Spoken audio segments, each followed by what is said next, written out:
Nah, Mang, sore hari ini saya makannya sama nasi midog, tahu, dan cengek juga ya, kerupuk sama rengginang ya.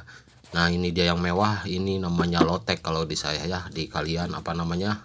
Kalau kalian bahasanya berbeda, kalian bisa tulis di kolom komentar ya.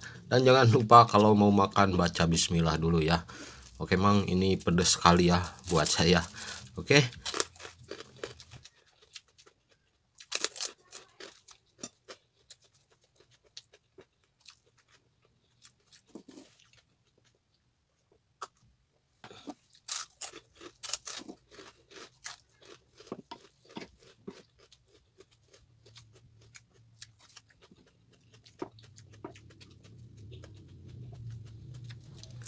Kata orang tua dulu, kalau lagi makan jangan sambil ngobrol atau bicara ya, karena takut kebesekan cenanya.